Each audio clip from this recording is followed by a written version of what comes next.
Welcome to Autism Unfiltered. This course has been specifically designed for parents to gain insight into autism and to understand why their children do the things they do.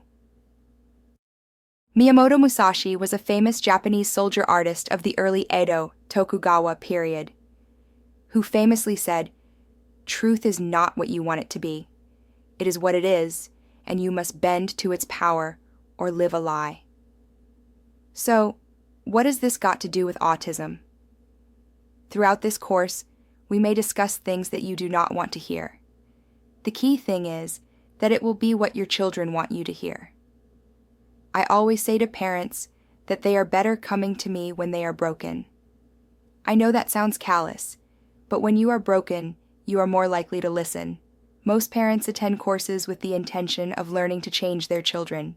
However, a good course will teach you, as the parent, that it is you that needs to change.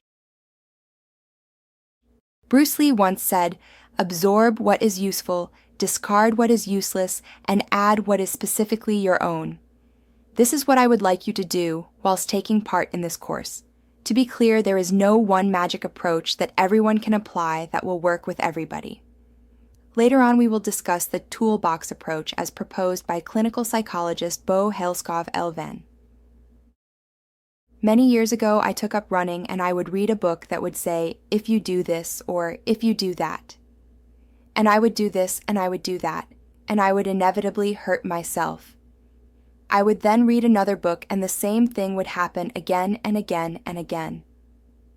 Eventually, I came across a runner called Dean Karnazes, who is an American ultramarathon runner, and he said, "Listen to everyone. Follow no one. We are all different and unique, so experiment to find what works best for you." And it hit me like a bolt from the blue. Isn't that just like our children? Charles M. Blow once said, "One doesn't have to operate with great malice to do great harm. The absence of empathy and understanding are sufficient." We need to understand this because inadvertently, when we believe we are doing the right thing, we may indeed be doing the wrong thing and unintentionally cause harm to our children. A Stoic quote to consider is that, "You either face your demons or they raise your children." With this in mind, let us take a look at how we parent. Consider this quote, "Breakfast, the most important meal of the day. Is it true? And where did we learn this? Is it true? No, it isn't. And we probably learned this bit of behavioral insight, yes, you guessed it, from our parents." The quote, "Breakfast, the most important meal of the day," originated as a marketing slogan for Kellogg's in 1917 to promote their cereals.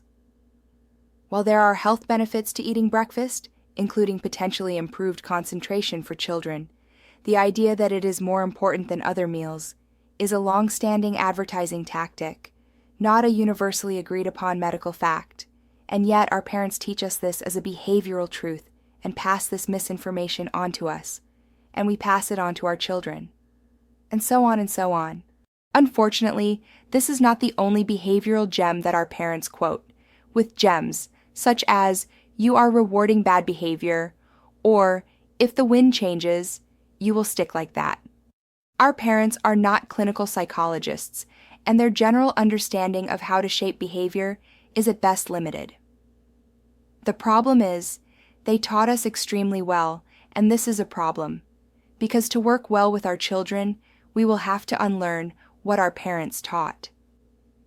This may well put you at odds with family members, but you have to trust the process. As one parent once said to me, "If you are wrong, I will hunt you down."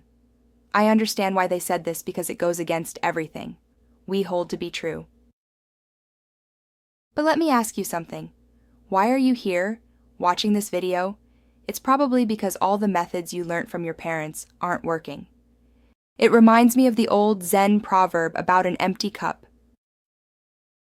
Once upon a time, there was a wise Zen master. People traveled from far away to seek his help. In return, he would teach them and show them the way to enlightenment. On this particular day, a scholar came to visit the master for advice.